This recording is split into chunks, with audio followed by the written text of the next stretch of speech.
So, Kevin, to pose this question to you, with the report surfacing that it appears that the Colts and Carson Wentz appear to be heading for a split, how do you think the Colts could try to rectify this situation going on into the offseason?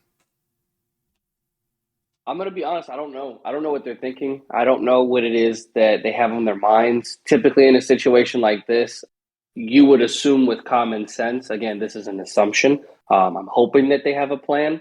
They wouldn't be doing this if there wasn't a quarterback on their radar that they're going to acquire via free agency or via another trade.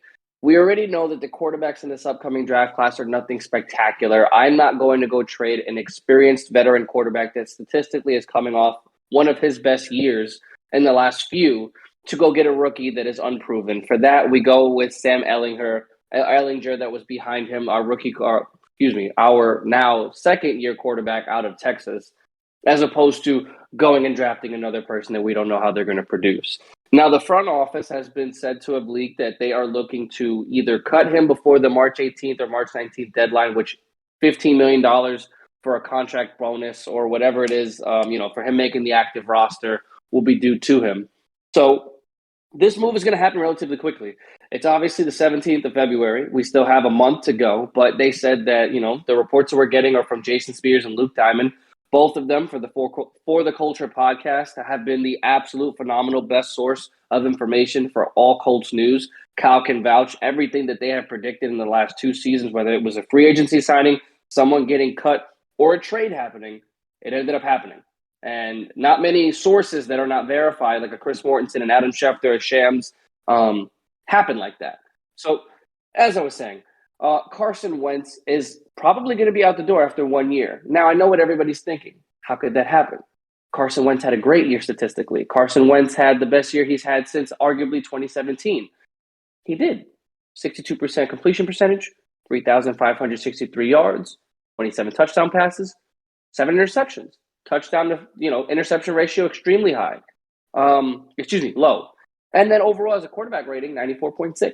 What more can you ask for, right? What's the problem with Carson Wentz? Why is it that the Colts are looking to move on? If you don't watch our games, you're not going to understand because all you're going to see are numbers.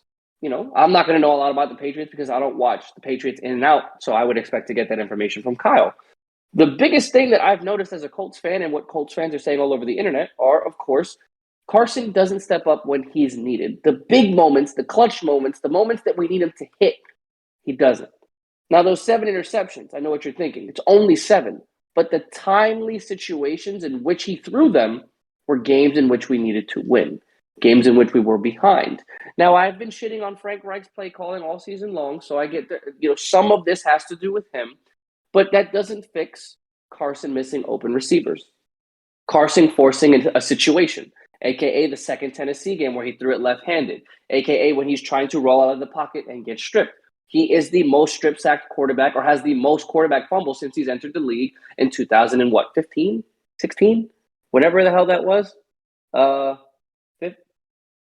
Whatever. The point of the matter is, I don't believe that Carson is the quarterback of the future in Indianapolis. Now, again, I don't know what we have planned in the future in terms of quarterbacks we are trying to take or quarterbacks we are trying to acquire. I know for a fact the Texans aren't going to trade Deshaun to us, not to mention that's going to cost too much capital. Derek Carr is looking for $40 million a year. That's more than Carson, so that takes him off the table. Kyler Murray is trying to clarify himself as a better teammate after reports came out this week, that he was a diva, a bit of a stubborn and, just difficult quarterback to deal with when, things didn't go his way, very self-centered and whatnot. So once again, I have no concept of what it is that we're looking to bring into the locker room. The sad part is he is a player's player. He is a locker room guy. He's a veteran presence. All his teammates love him. The entire coaching staff loves him. The front office loves him as a person. But the fact of the matter is, we're here to win games. We want to compete for a Super Bowl, and we're wasting the prime careers of plenty of Pro Bowlers. Kenny Moore, Darius Leonard, Quinn Nelson, DeForest Buckner. We're not getting any younger. And this is now going to be potentially the 6th quarterback in Frank Reich's coaching career. Andrew Luck, Phillip Rivers, obviously Carson Wentz. He had Jacoby Brissett 1 year. He had multiple backups come in, obviously throughout the injuries prior to Carson. Obviously, Ellinger had to play a little bit. Eason had to play a little bit. But again, the point of the matter is, this is going to be a pretty complicated process now that we have to change the entire offense once again. But anyway, I don't know what's happening with Carson. As a Colts fan, I do want to see us have a little bit more of a plan before I go out there and say that I want this move to happen, because I said it at the top. If we don't have a fucking plan, run it back with Carson again. We're going to get hit with something regardless for the cap. I'd rather him a full offseason, and we'll see what happens. But overall, not looking good for the Colts moving forward unless we go out there and we go make a big move, man. I'm really concerned.